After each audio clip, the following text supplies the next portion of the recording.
All right, this is another series on my ECM troubleshooting steps. Okay, so we've got the end bell. Just keep in mind this is probably attached to the rest of the motor. We want to troubleshoot it. First thing I always did was visually see what's going on. Have a call for fan.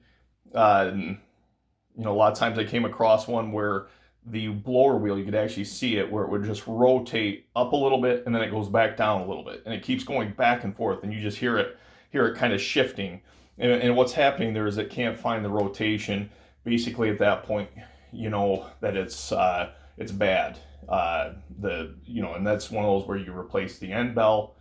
If the end bell, if they don't have just the end bell available, then you got to do the whole motor with the end bell included. Okay, so next step would be everything plugged in. This is a communicating blower motor, meaning the furnace board sends data packets to the motor to tell it what speed to run at, and then the motor will actually communicate back to let it know that it started and that, or it's up to speed.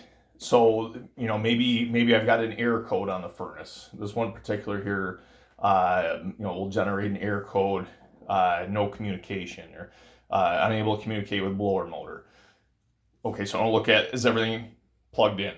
Maybe customer had their hands in it. Verifying everything's plugged in. The other thing I would say too is I have encountered where wiring harnesses, maybe, usually it's on the other one where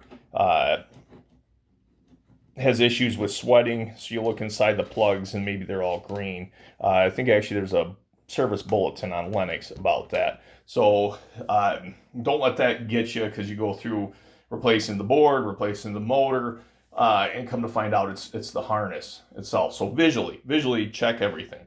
Okay, next step. What we want to do, grab our meter, put it on voltage, and then you can see here, because this is 110 volt, like I said, for a furnace, I want to check the neutral and the hot, and I want to look for 110 volts. Then I know I have my voltage to the motor. Now it comes down to control voltage. Okay, and so on here you can see we've got common, we've got R, RX, TX, and V. So basically receive and transmit in common. So let me get this out of the way here. Let's go over some numbers of what you should see. So this is for Regal Beloy on here, and it talks about, and this is voltage DC. So what we want to check basically was with a call, we want to look and see between RX and common, 6.5 to 20 volts DC. Okay, and then we can look for transmit, see if it's transmitting. Go between common and TX, voltage max 20 volts DC. Bias voltage, that's showing 5 to 20 volts DC.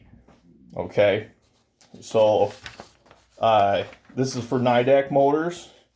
Basically, we're going to check between 1 and 4. We should have reading between 9 and 15 volts DC. And the next one's actually a 16 pin, but we're not going to get into that.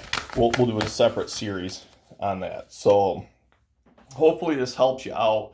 There is a ECM testing tool you can use. I don't like it on the communicating motors because if you don't have communication, what will happen is you'll use the testing tool. Basically, it's a go, no-go tester.